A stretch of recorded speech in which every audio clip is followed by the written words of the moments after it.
Pemirsa, bencana tanah longsor kembali terjadi di Kuningan, Jawa Barat pada Minggu sore. 3 rumah warga di Dusun Purwasari, Ciberem, Kabupaten Kuningan terseret longsor hingga rata dengan tanah.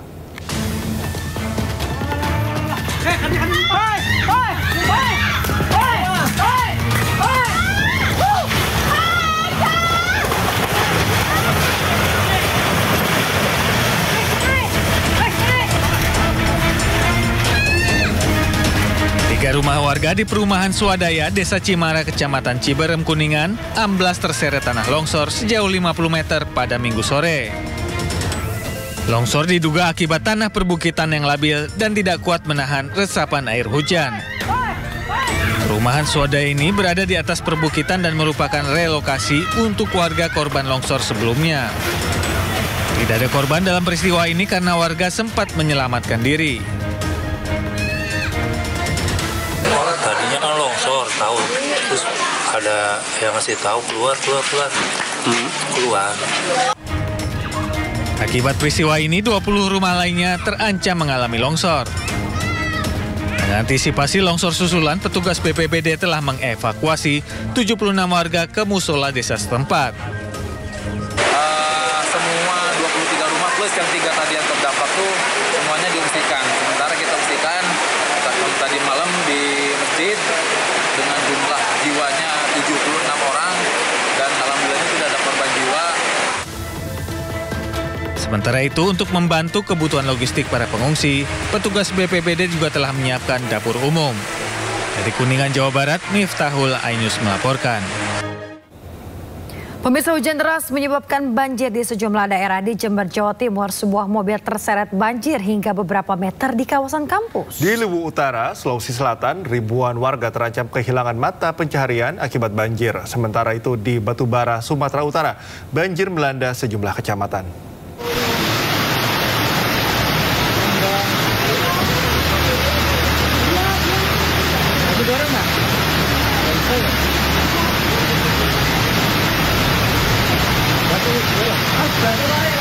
Sebuah minibus terseret banjir di kawasan Universitas Terbuka Jember di Jalan Kaliurang, Kecamatan Sumbersari, Jember. Meski pengemudi berusaha melajukan mobilnya keluar dari kepungan banjir, namun roda mobil hanya berputar di tempat. Warga setempat berhasil menyelamatkan mobil beserta pengemudinya. Tidak hanya di Jalan Kaliurang, banjir dengan ketinggian 1 meter juga merendam kawasan kampus UNEJ dan Unipar. Sejumlah kendaraan roda 2 mogok akibat nekat menerobos banjir. Warga mengaku setiap hujan deras, kawasan kampus ini pasti selalu banjir karena buruknya sistem drainase.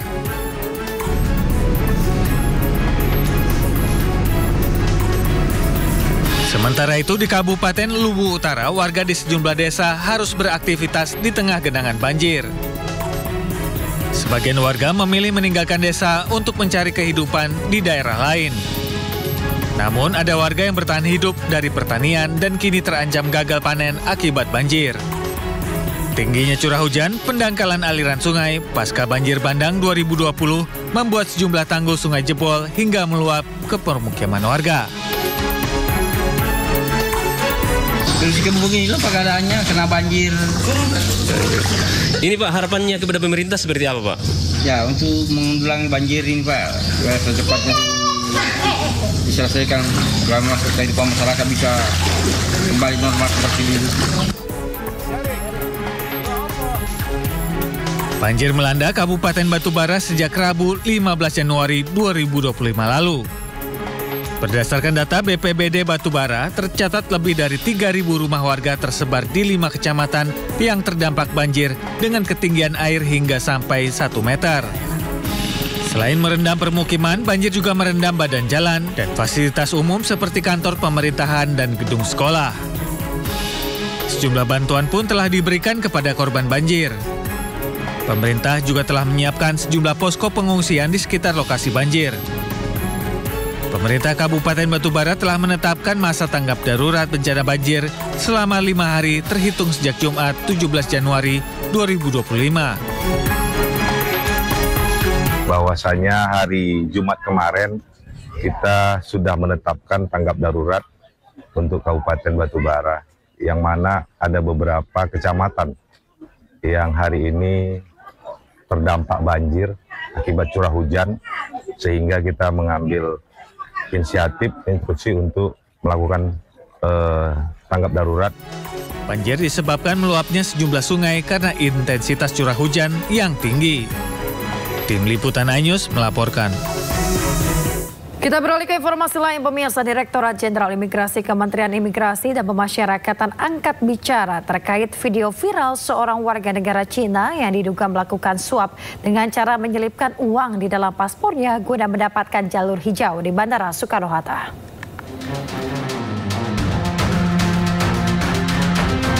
Dalam rekaman video yang viral di media sosial, terlihat seorang warga negara Cina sedang menyelipkan uang di dalam paspor miliknya. Dalam narasi yang dibuat dalam peristiwa tersebut, uang sebesar Rp500.000 ini diduga akan diberikan ke petugas Bandara Soekarno-Hatta guna mendapatkan jalur hijau atau tanpa pemeriksaan. Kita sedang cek kebenarannya, apa itu hoax apa enggak, ya. Karena dari konten tersebut tidak terlihat itu. Ya. Tapi pihak petugas terkait sudah dihubungi ya Pak ya? Sudah kita cek CCTV-nya, sudah cek orang, tinggal klarifikasi dari orangnya. Di mana sih Pak itu kalau boleh tahu viral videonya itu Pak? Kalau udah di Bandara Internasional Soekarno-Hatta. Informasinya setelah dilakukan pemeriksaan dipastikan video tersebut tidak benar. Hingga kini, Direktorat Jenderal Imigrasi Kementerian Imigrasi dan Pemasyarakatan meminta kepada pemilik konten untuk memberikan klarifikasi atas hal tersebut. Dari Jakarta, Radi Sanjaya, iNews melaporkan. Kembali di Sindo Today, pemirsa, dituding sebagai pelaku tabrak lari dan mencuri mobil. Seorang pria lanjut usia dikeroyok sejumlah warga di Jalan Sunu, Kota Makassar. Kendaraan yang dikemudikan korban diberhentikan paksa, bahkan dirusak oleh massa. Awas ya. Awas Bapak. Minibus ringsek setelah menabrak seorang pengendara sepeda dan tiang lampu jalan di Jalan Yosudarso, Kelapa Gading, Jakarta Utara pada Minggu sore. Seorang pengendara sepeda tergeletak, sedangkan mobil rusak berat di bagian depan akibat menghantam tiang lampu pinggir jalan. Pengendara sepeda dan pengemudi dilarikan ke rumah sakit terdekat. Pengemudi perempuan sudah tahu kalau remnya rusak, jadi pas mau turun itu sudah turun loncat, nah itu mungkin kemungkinan mobil maju dengan sendirinya, ngebanting kiri, nabrak pengemudi sepeda. Nyelonong sendiri ya Pak? Ya, berhentinya nabrak tiang listrik. Sementara mobil dibawa ke unit laka lantas wilayah Jakarta Utara. Akibat kecelakaan ini, jalan dari arah Yosudarso menuju Cempaka Putih sempat macet panjang. Dari Jakarta, Sofyan Firdaus, iNews melaporkan. Pencuri mobil. Video amatir warga menunjukkan sejumlah warga dan pengendara memberhentikan paksa sebuah mobil minibus yang melintas di Jalan Sunu, Kota Makassar, Sulawesi Selatan. Warga yang terprovokasi pun geram dan turut mengajar pengemudi berinisial HS 60 tahun. Warga menduga pelaku yang merupakan seorang lansia ini diduga pelaku tabrak lari dan juga pencurian mobil. Unit Laka Lantas Polrestabes Makassar yang mendatangi TKP mengamankan kendaraan yang dikendarai korban. Namun hingga saat ini polisi belum menerima laporan baik terduga pelaku maupun warga yang merasa kehilangan kendaraan. Dari informasi itu bahwa ada terlibat kecelakaan, sampai sekarang belum ada pihak yang melapor yang selain daripada yang mobil yang diamankan di sini. Polisi masih menunggu laporan warga yang merasa dirugikan guna mengungkap motif dibalik aksi pengeroyokan ini. Dari Makassar, Sulawesi Selatan, Julius Vin, iNews melaporkan. Pemirsa, seorang bocah di Makassar dihipnotis selalu dirayu dan juga diajak seorang pengendara motor. Namun di tengah jalan pelaku menurunkan korban setelah merampas perhiasannya.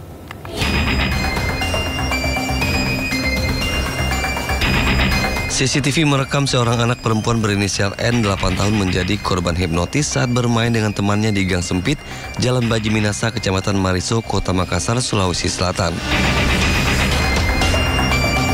Pelaku yang tidak dikenali tiba-tiba mengajak korban ikut naik di motor pelaku kemudian dibawa kabur.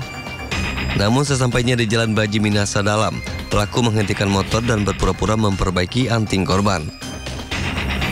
Namun setelah perhiasan dilepas pelaku, korban diturunkan paksa di tepi jalan. Korban ditinggalkan pelaku langsung menuju rumah pamannya tak jauh dari lokasi lalu diantarkan ke rumah. Iya, di motor terus sampai di situ Baji Minasa diambil antingnya, terus dia custom di situ. Terus dia tinggalkan. Tidak jalan kaki lagi ke sini? Tidak, dia ke rumahnya Om. Kebetulan di situ dia tahu di situ. Atas kejadian ini, ibu korban melapor ke Polsek Mariso. Polisi masih melakukan penyelidikan dan mengidentifikasi pelaku lewat rekaman CCTV. Dari Makassar, Sulawesi Selatan, Leo Muhammad Nur, iNews melaporkan. Kita ke informasi berikutnya, pemirsa. Seorang anak penyandang disabilitas berusia 12 tahun di Kabupaten Solok, Sumatera Barat menjadi korban pemerkosaan hingga hamil 7 bulan. Ironisnya, pelaku berjumlah 3 orang yang merupakan kerabatnya sendiri, yakni 2 paman dan kakak sepupunya.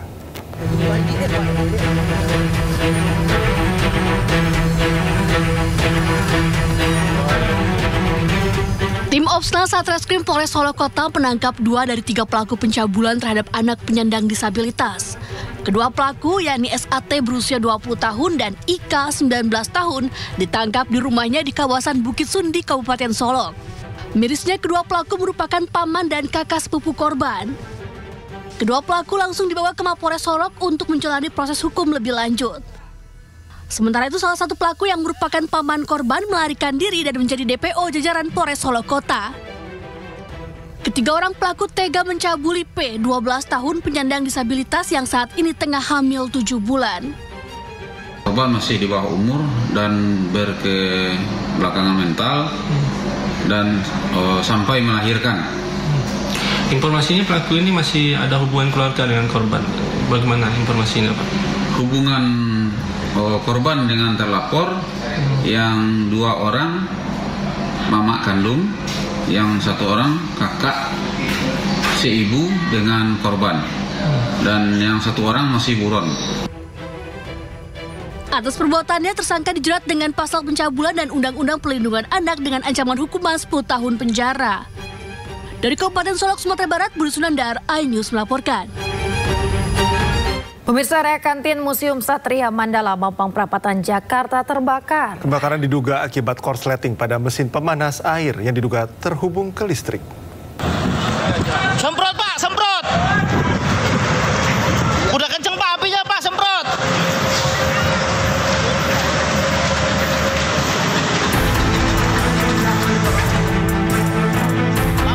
Area kantin Museum Satria Mandala, Mampang Perapatan, Jakarta terbakar.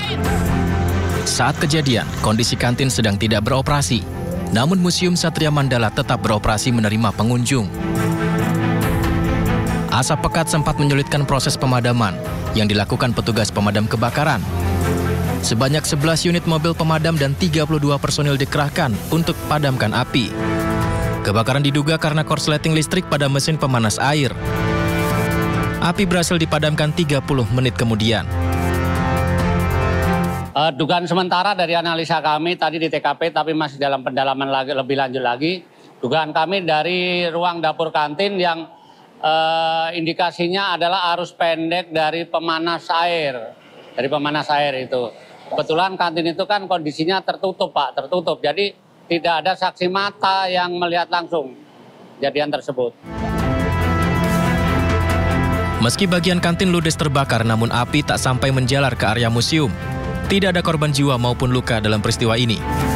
Sempat ditutup sementara, namun kini Museum Satria Mandala telah beroperasi kembali. Dari Jakarta, Rizky Falufi, iNews melaporkan. Kita ke informasi selanjutnya, pemirsa. Petugas gabungan dari Damkar, BPBD, dan Kepolisian melanjutkan evakuasi korban kebakaran Glodok Plaza, Jakarta. Sementara itu, hingga Sabtu sore, sebanyak 8 jenazah sudah dibawa ke RS Polri Kramat Jati.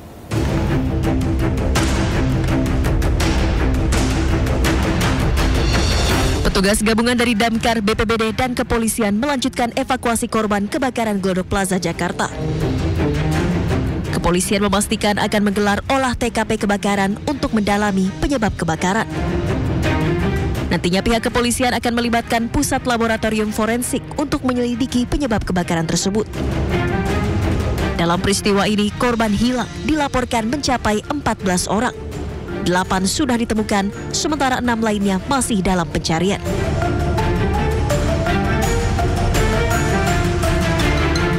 Sementara itu hingga kini total 8 kantong jenazah yang dibawa ke Rumah Sakit Polri Kramat Jati untuk diidentifikasi. Petugas masih melakukan proses identifikasi terhadap 8 jenazah korban. Proses identifikasi akan dilakukan hingga 2 pekan karena kondisi tubuh korban yang sudah tak utuh. Hingga kini petugas kepolisian masih menunggu keluarga korban untuk melapor ke pos antemortem di Rumah Sakit Polri Kramat Jati. Dari Jakarta, Tim Liputan iNews melaporkan.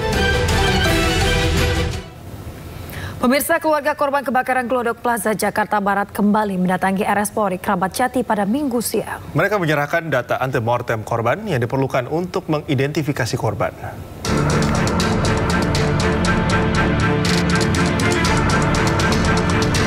Keluarga korban kebakaran Glodok Plaza Jakarta Barat kembali mendatangi Rumah Sakit Polri Kramat Jati Jakarta Timur Minggu siang.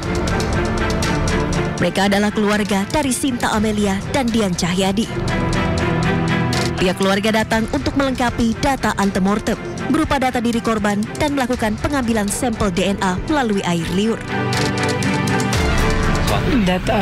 Sementara kan untuk laporan hilang dulu karena kan belum tahu ya benar apa enggak.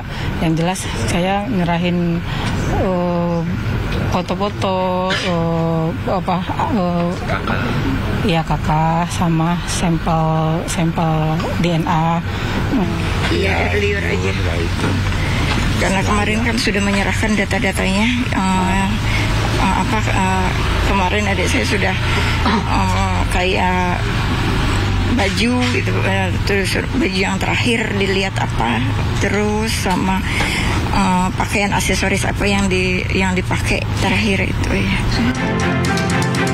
Hingga Minggu sore, pos antemortem Rumah Sakit Polri telah menerima laporan dari 14 keluarga korban. Rumah Sakit Polri juga telah menerima 8 kantong jenazah korban untuk diidentifikasi lebih lanjut.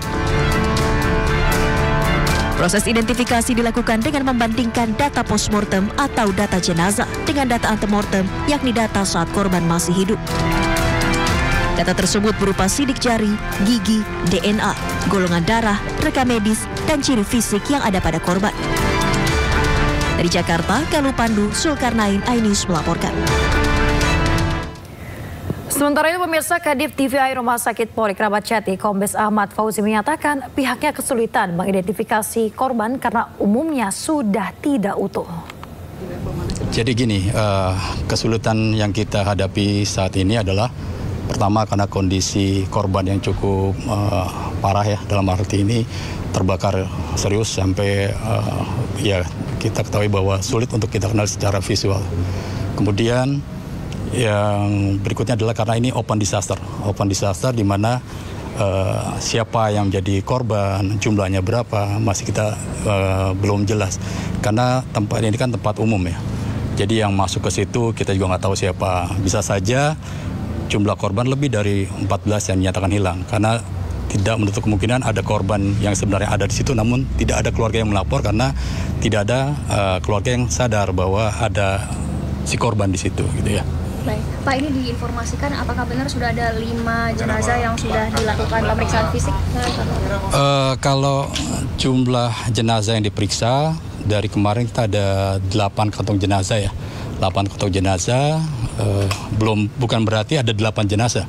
Bisa saja ada kantong yang isinya bukan jenazah, bisa juga mungkin satu kantong bisa lebih dari satu jenazah, satu individu misalnya. Karena kita perlu buktikan nanti dengan pemeriksaan DNA dari bagian-bagian tubuh yang jadi satu di kantong jenazah itu, apakah milik satu orang atau milik lebih dari satu orang. Nah itu nanti dibuktikan dengan hasil pemeriksaan DNA dari bagian-bagian tubuh yang kita periksa tadi. Ya. Pak, ini kan membutuhkan waktu sampai 1-2 pekan ya Pak. Apakah ada kemungkinan lebih cepat Pak? Kemungkinan lebih cepat bisa saja, ya. Tapi umumnya biasanya agak lebih lambat karena kondisi barang bukti yang kita bawa ke lab DNA juga kondisinya kan sulit. Ya. Diumumkannya secara berkala atau bersama? Jadi nanti sampai kita maksimal melakukan pemeriksaan, kemudian sampel DNA sudah keluar, baik antemortem dan postmortem, itu langsung kita adakan rekonsiliasi. Kita adakan pencocokan apakah dari data AM dan data PM yang kita dapatkan itu apakah ada yang cocok gitu ya. Nanti seperti biasa kita adakan sidang rekonsiliasi, ketika cocok maka kita umumkan ya. Pemirsa, keluarga korban kebakaran Glodok Plaza Jakarta terus menanti kepastian kabar pencarian dan juga proses identifikasi. Ada korban yang statusnya masih hilang dan sebagian lainnya belum teridentifikasi.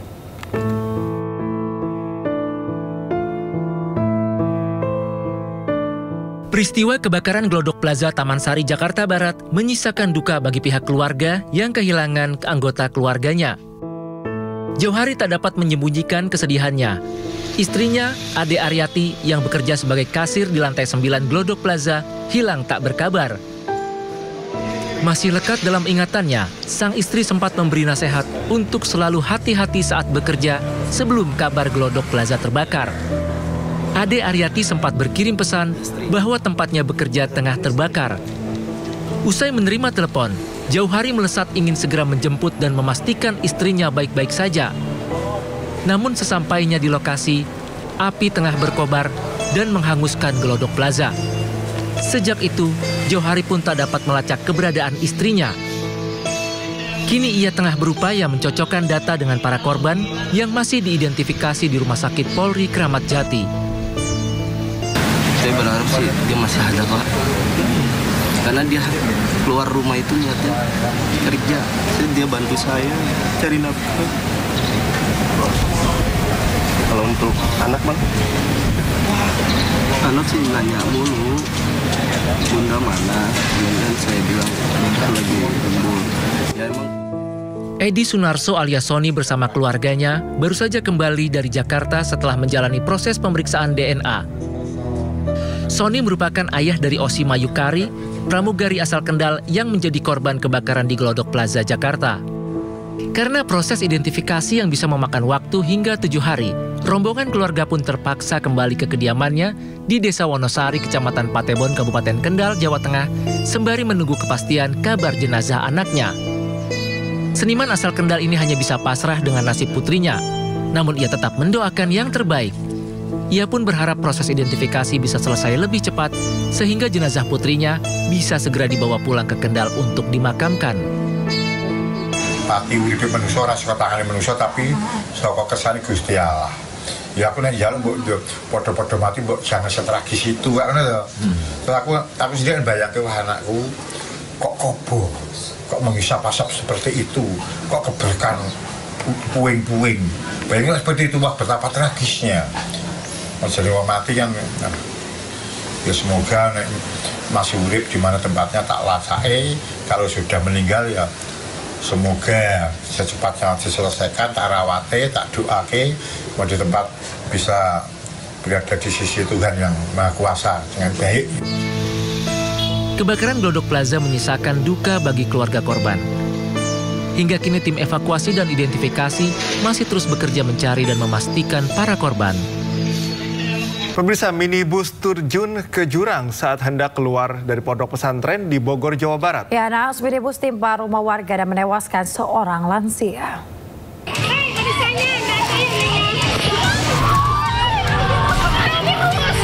Minibus bernomor polisi B2039PL yang akan keluar dari pondok pesantren As-Sofa di Kampung Jatake, Cimanggu 1, Cibumulang, Kabupaten Bogor terjun ke jurang dan menimpa rumah yang ada di bawahnya.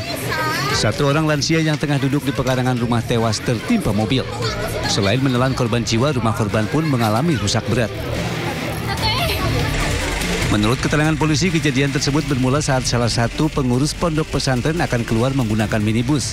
Diduga kendaraan kehilangan kendali dan terjun menimpa rumah warga. Kejadian ini pun menjadi tontonan warga sekitar.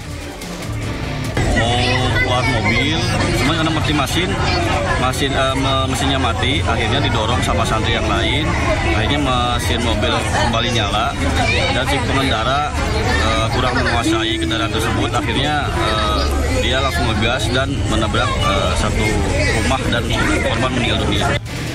Kini kasus kecelakaan ini dalam penanganan Polsek Cibumulang, Bogor. Dari Kabupaten Bogor, Jawa Barat, Wildan Hidayat, iNews melaporkan. Pemirsa, saatnya kita simak pantauan arus lalu lintas dan kami telah terhubung dengan Brigadir Medina dari NTMC Polri yang kini berada di Simpang Pancoran, Jakarta Selatan. Halo Brigadir Medina, bagaimana pantauan arus lalu lintas dari tempat Anda melapor saat ini? Baik, terima kasih rekan Cikal dan Yasmin dan juga selamat pagi pemirsa menemani aktivitas pagi hari Anda. Kami akan mengajak pemirsa untuk mengetahui bersama bagaimana kondisi arus lalu lintas langsung dari kawasan Simpang Pancoran, Jakarta Selatan. Di mana dapat Anda bersama arus lalu lintas pada pagi hari ini terbilang sudah mulai terjadi peningkatan jumlah kendaraan berkaitan dengan jam berangkat perkantoran dan juga aktivitas masyarakat lainnya pada pagi hari ini. Yakni arus lalu lintas dari arah Cawang yang akan mengarah ke Semanggi ataupun yang akan mengarah Tebet ataupun Pasar Minggu saat ini dalam situasi ramai dan juga lancar, dan perlambatan kecepatan kendaraan hanya menjelang antrian traffic light, selepasnya kendaraan dapat melaju dengan kecepatan normal. Kemudian untuk arus lalu lintas sebagian yakni dari arah Semanggi akan mengarah ke Cawang ataupun yang akan mengarah ke Tebet pagi hari ini dalam situasi ramai lancar, dan antrian kendaraan di belakang traffic light kurang lebih sepanjang 50 meter ke belakang, selepasnya kendaraan dapat melaju dengan kecepatan normal. Untuk arus lalu lintas dari arah Pasar Minggu yang akan mengarah ke Tebet saat ini sudah mulai terjadi peningkatan jumlah kendaraan yang didominasi oleh kendaraan pribadi baik roda 2 maupun roda 4. Hal yang sama juga terjadi dari arah sebaliknya. Kami menghimbau kepada Anda para pengendara khususnya roda 2 agar selalu berhenti di belakang garis stop pada antrian traffic light, juga mengikuti arahan dan juga petunjuk dari petugas kami yang berada di lapangan. Dan pemirsa, sejak tadi di kawasan ini sedang diguyur hujan. Kami menghimbau kepada Anda para pengendara khususnya roda 2 agar selalu menggunakan jas hujan tetapi tidak berjenis ponco serta tidak meneduh di bawah flyover maupun underpass karena dapat menyebabkan ketersendatan arus lalu lintas, juga dapat membahayakan diri Anda pribadi maupun pengendara lain. Dapat pemirsa, berdasarkan data IRCPS Lantas Polri, angka kecelakaan lalu lintas di seluruh Indonesia selama 1 kali 24 jam terjadi sebanyak 204 kasus kecelakaan lantas dengan rincian 24 meninggal dunia, 21 luka berat dan 247 luka ringan. Dari 204 kasus kecelakaan lantas tersebut, 94% terjadi di jalan non-tol. Maka dari itu kami menghimbau kepada Anda para pengendara agar selalu berhati-hati dalam berlalu lintas dan tetap menjadikan keselamatan sebagai kebutuhan Anda. Dan pemirsa, bagi Anda yang ingin mengupdate informasi selengkapnya seputaran arus lalu lintas, kami siap melayani Anda di 15669 ataupun melalui SMS kami di 9119. Demikian dapat kami informasikan. Selamat pagi dan salam presisi. Silakan kembali ke studio. Baik, terima kasih Brigadir Medina atas laporan Anda dari Simpang Pancoran, Jakarta Selatan. Selamat bertugas kembali dan salam presisi.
Nggak tepat kalau disegel, tapi oke lah kita hargai ya. Kenapa masih dihargai? Karena yang benar itu adalah dia dirubuhin.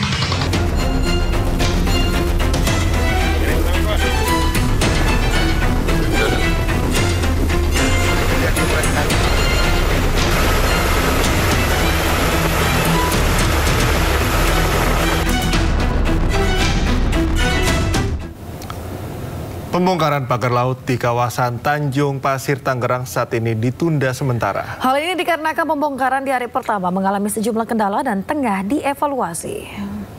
Ya, Bu.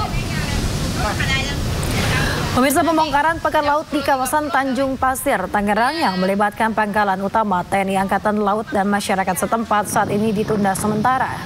Evaluasi pembongkaran pada hari pertama masih dilakukan karena pembongkaran di hari pertama terdapat sejumlah kendala dan juga kurang efektif. Ombak besar dan dalamnya pagar yang sudah tertanam menyulitkan proses pembongkaran. Di hari pertama, 600 personil TNI baru bisa mencabut pagar sepanjang 2,2 km dari total 30,16 km. Sembari menunggu hasil evaluasi TNI Angkatan Laut, sejumlah nelayan yang akan membantu pencabutan pagar menunggu terlebih dahulu dengan kapal-kapalnya di kawasan Tanjung Pasir, Tangerang, Banten.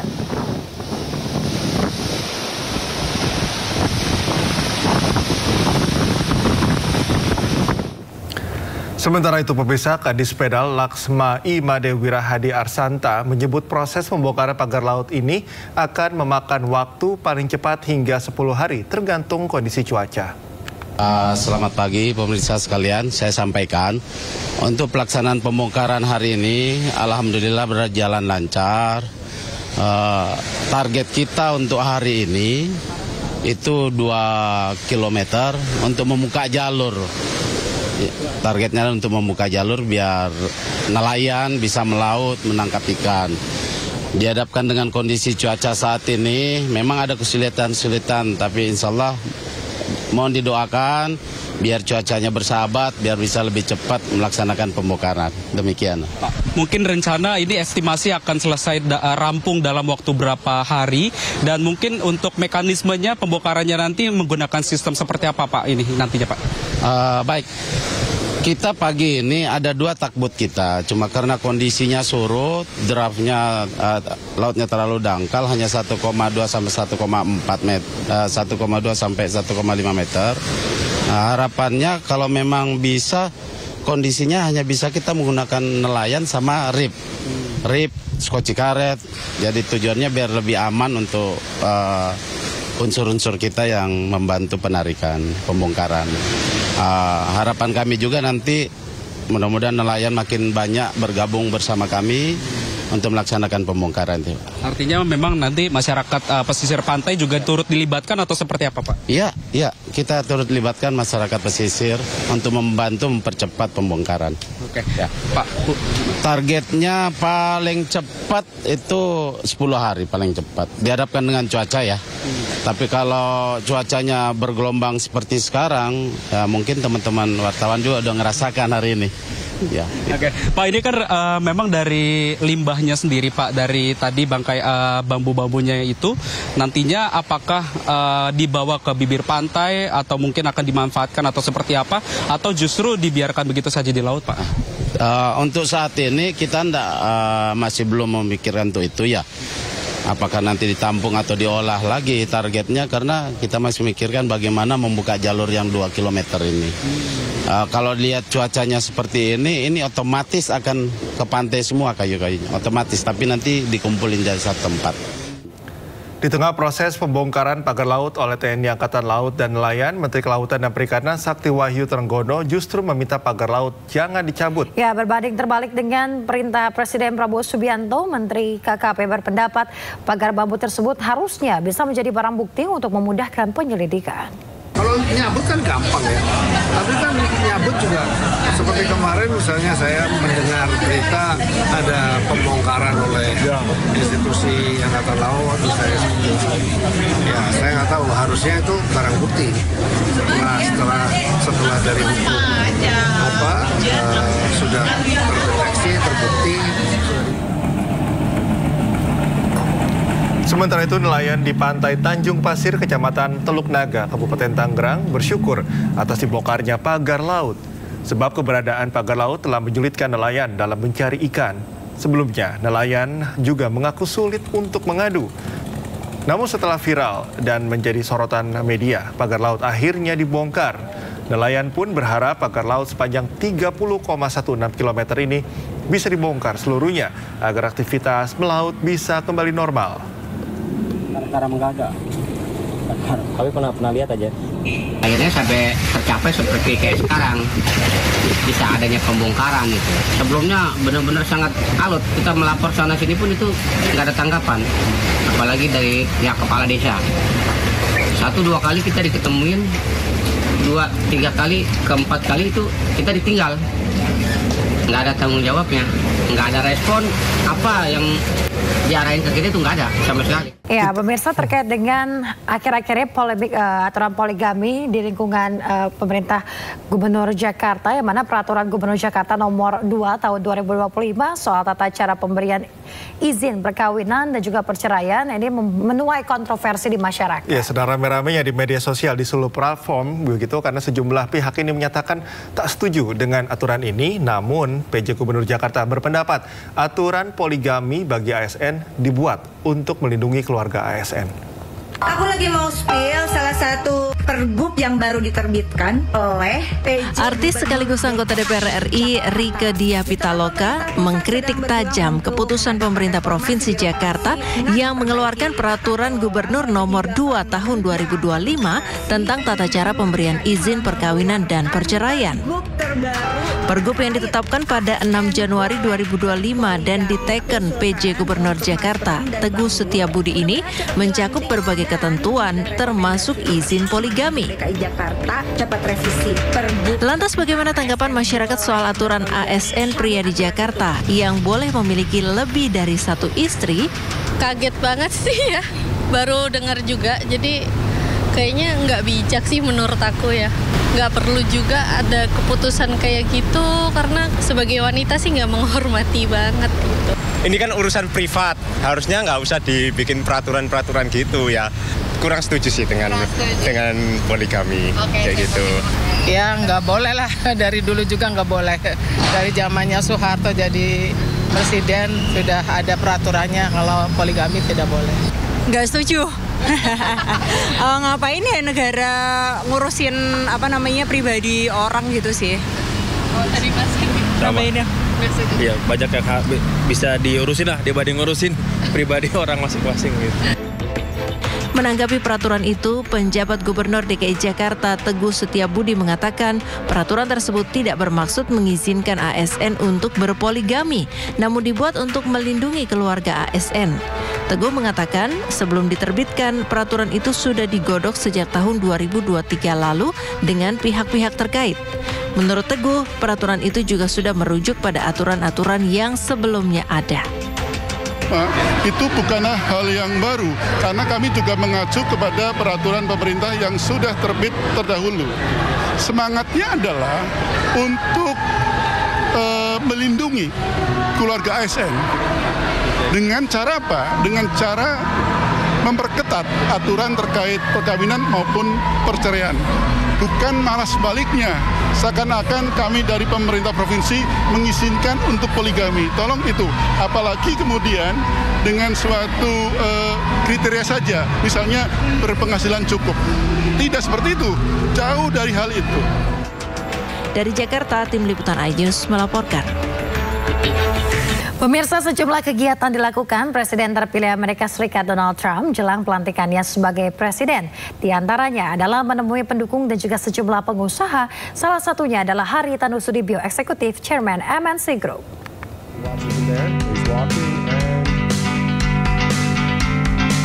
Presiden terpilih Amerika Serikat Donald Trump tiba di Washington DC pada Sabtu malam waktu setempat untuk merayakan kembalinya ia ke Gedung Putih.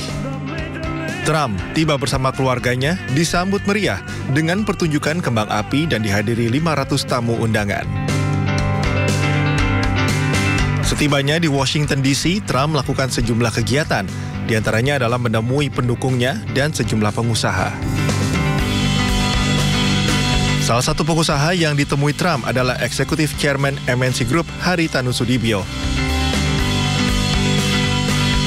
Haritanu Sudibyo berserta keluarga merupakan satu-satunya warga Indonesia yang menerima undangan pelantikan Donald Trump. Sebelum bertemu di Washington DC, keduanya juga telah menggelar pertemuan di Palm Beach, Florida.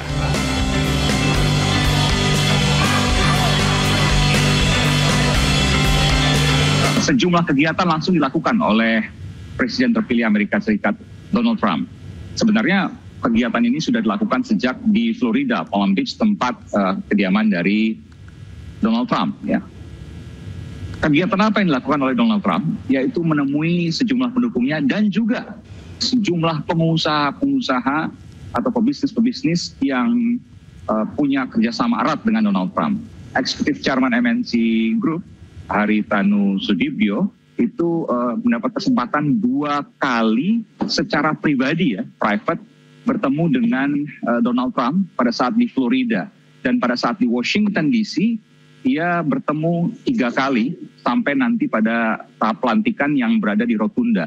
Jadi ini memang agak terbatas karena yang tadinya 220.000 orang, karena selain di indoor, di outdoor, lalu kemudian juga di National Mall, di seberang dari Capitol Hill, tapi sekarang hanya terpusat di indoor, yang kemungkinan hanya ada 20.000 dari peserta, jadi 200.000-nya berkurang.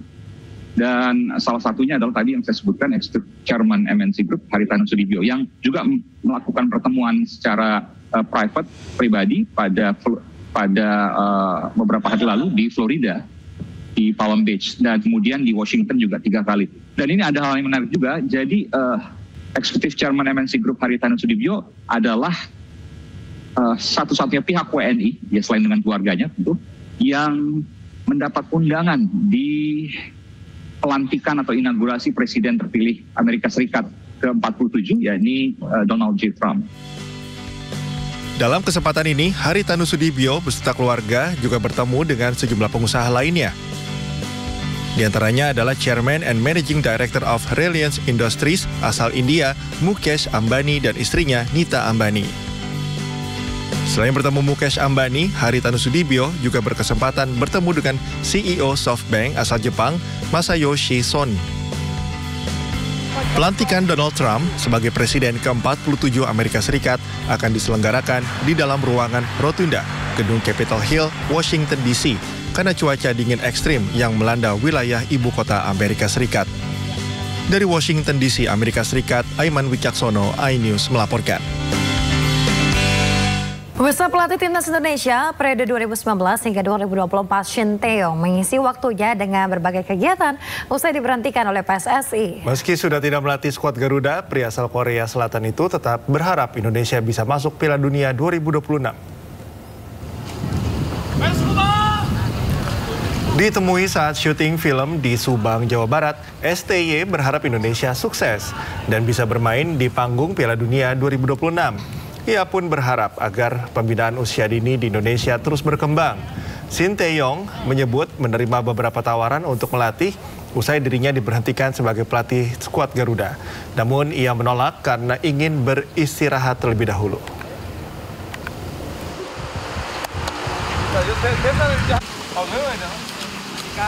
제안은 상당히 많이 받고 있고 그렇지만 아직 뭐 해결해야 될 문제도 있고 해서 당분간은 쉬면서 생각도 좀 더 해봐야 될 것 같다 그런 생각.